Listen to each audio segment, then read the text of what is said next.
The following was developed by public education agencies in association with the Agency for Instructional Technology. Together, programming for today's learner.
All over the world, people use water to meet their needs.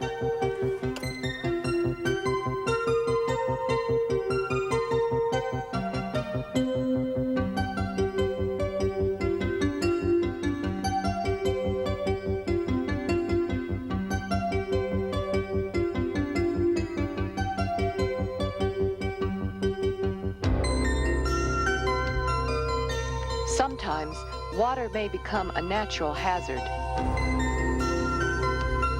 A natural hazard is an element of the natural environment that is harmful or dangerous to people.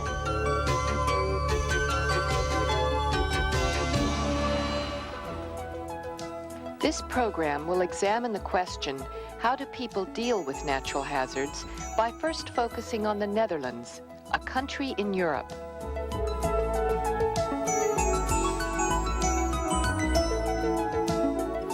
Europe is a densely settled region. The most densely settled country in the region is the Netherlands.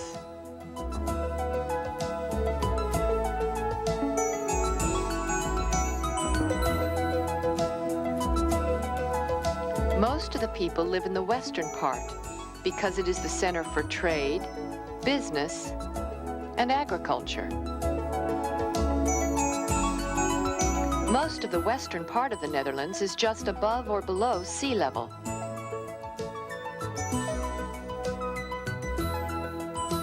Protected only by dikes and sand dunes. If these dikes and sand dunes were removed, over 1/2 of the country would be flooded.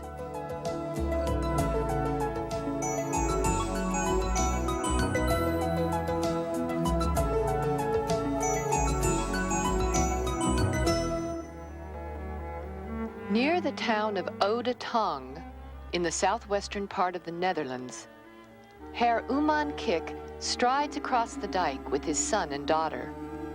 He talks with them about how the Dutch have been building dikes and reclaiming land from the sea forever. He tells the young people that the Dutch coastline is protected by more than 1,000 kilometers or 600 miles of dikes. He recalls that during the past centuries, the sea has invaded the country many times.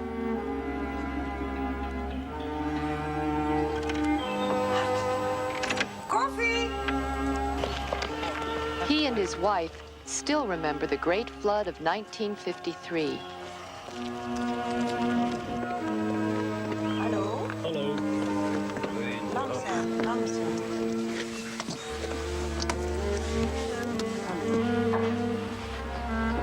Mrs. Uman-Kik has vivid memories of that flood, which happened when she was only 15.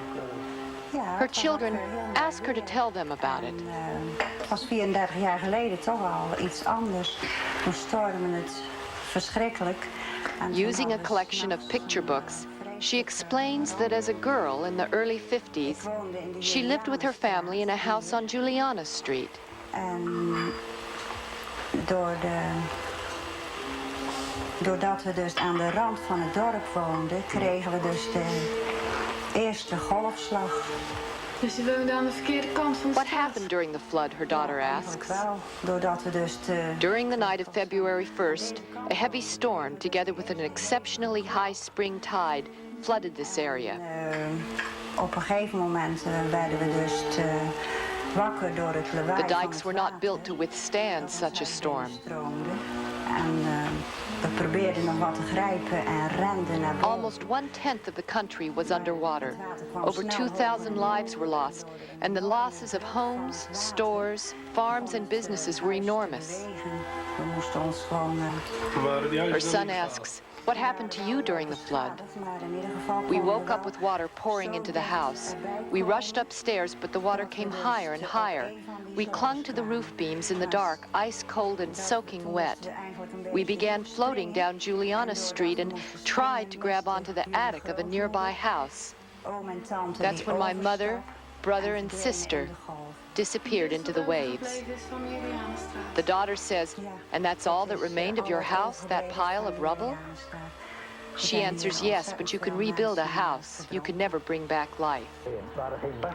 Another survivor of the flood is Mr. Knops. He walks down Juliana Street telling his granddaughter what happened that fateful night. As you can see, on this side of the street, the houses survived. But on that side, the water rushed in, destroying the houses completely. Those houses broke the force of the rushing water and saved this side of the street.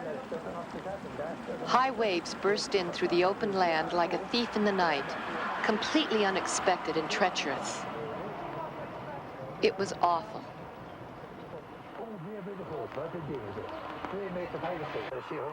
The destroyed houses were rebuilt, a gift from the people of Sweden. How high did the water go, his granddaughter asks.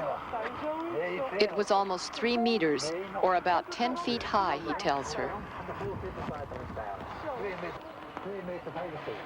The granddaughter concludes that with the Delta Project, the people of her generation are protected from floods like that one, and they feel much safer.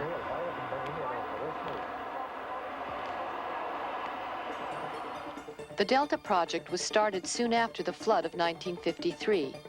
One method used recently to build dams was to drop blocks of stone from a cable car built over the water.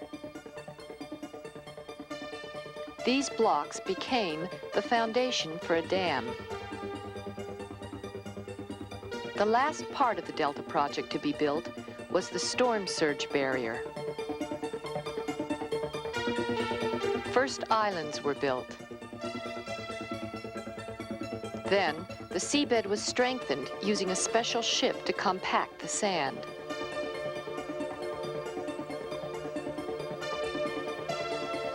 Next, a protective covering of mats was laid down on the seabed.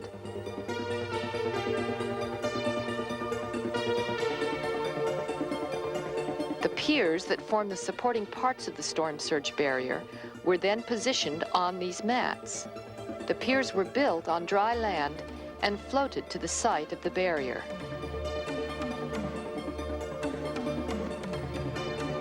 Once the piers were in place, the storm surge barrier could be completed.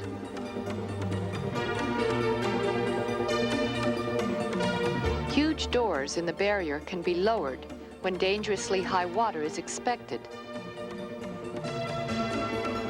The rest of the time, they are kept open. The Delta Project makes it possible for the people in the southwest region of the Netherlands to continue to use the sea as they always have, but safely.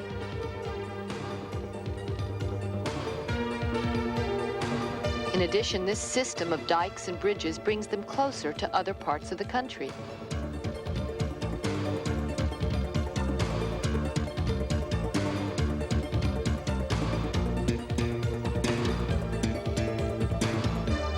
The storm surge barrier is open most of the time, permitting the normal flow of seawater.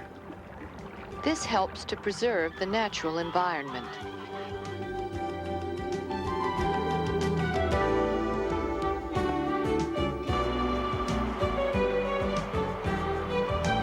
The Delta Project makes it possible for the people of the area to plan for the future.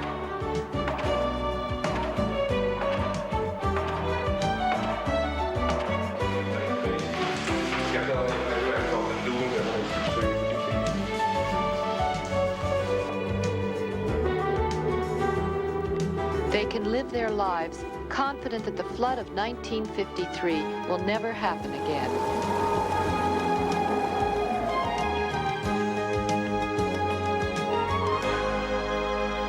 Now you have seen how people deal with natural hazards in the Netherlands. How about other parts of the world? Like the Netherlands, Bangladesh is flat and subject to flooding by the sea.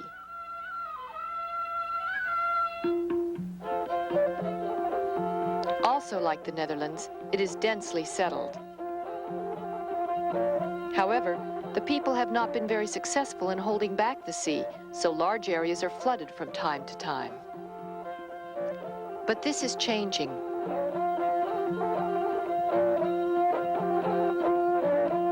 Using the knowledge and experience of the Dutch and the human resources readily available in Bangladesh, 15,000 people completed the Feni River Dam in the southwestern part of the country to protect precious cropland from the sea.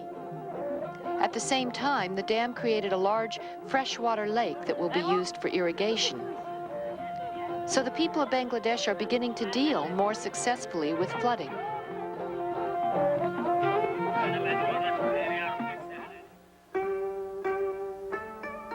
In Japan, the low-lying areas along the coasts are especially vulnerable to the effects of serious storms.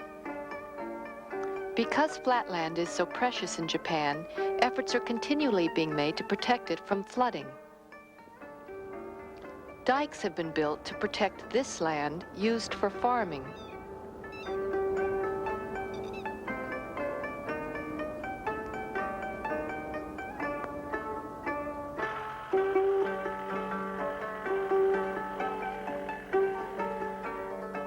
The farmers work with much more confidence, but they still build their homes on high stone foundations in case the floodwaters come again.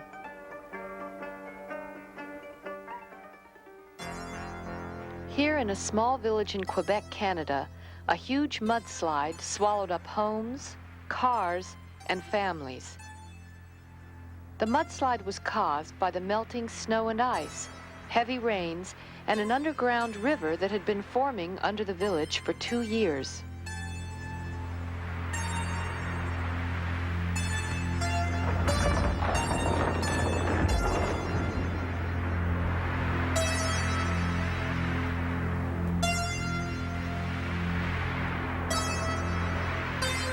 In this case, the only way people of the village could deal with the natural hazard was to move their village to another location entirely.